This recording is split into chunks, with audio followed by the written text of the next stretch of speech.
National Herald ಪತ್ರಿಕೆ ಸ್ವಾತಂತ್ರ್ಯ ಪೂರ್ವದಲ್ಲಿ ದೇಶದ ಜನರಲ್ಲಿ ಜಾಗೃತಿ ಮೂಡಿಸಲು ಈ ಪತ್ರಿಕೆಯನ್ನು ಹುಟ್ಟುಹಾಕಿದವರು ನೆಹರೂರವರು.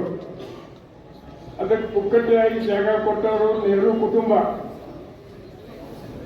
ದೊಡ್ಡ ಪ್ರಮಾಣದಲ್ಲಿ ಸ್ವಾತಂತ್ರ್ಯ ಸಂಗ್ರಾಮದಲ್ಲಿ ಜನರಿಗೆ ಸಂದೇಶವನ್ನು ಮುಟ್ಟಿಸುವಂತಹ ಕಾರ್ಯದಲ್ಲಿ ನ್ಯಾಷನಲ್ ಹೆರಾಲ್ಡ್ ಪತ್ರಿಕೆ ಯಶಸ್ವಿಯಾಗಿತ್ತು. ಇವತ್ತು ಅಲ್ಲಿ ಸಹಿತ ರಾಜಕಾರಣ ಹೈಕೋರ್ಟ್ ಚೀಮಾರಿ ಹಾಕಿದೆ. ದಿಲ್ಲಿ ಹೈಕೋರ್ಟ್ ಚೀಮಾರಿ ಹಾಕಿದೆ. ಇದರೊಳಗೆ ಏನು ಹುಡುಗಾಯ್ತು ಅಂತ ತಿಳ್ಕೊಂಡು ಕೋರ್ಟಿಗೆ ಬರ್ತೀರಿ ನೀವು ಅಂತ ತಿಳ್ಕೊಂಡು ಚಾಟಿ ಬೀಸಿದ್ದಾರೆ. ಮಾನಿಲ್ಲ, ಮರ್ಯಾದೆ ಇಲ್ಲ.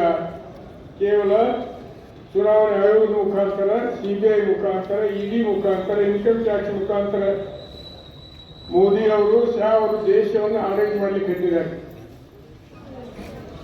ಇದಕ್ಕೆ ಅಂತ್ಯ ಹಾಡಲೇಬೇಕು.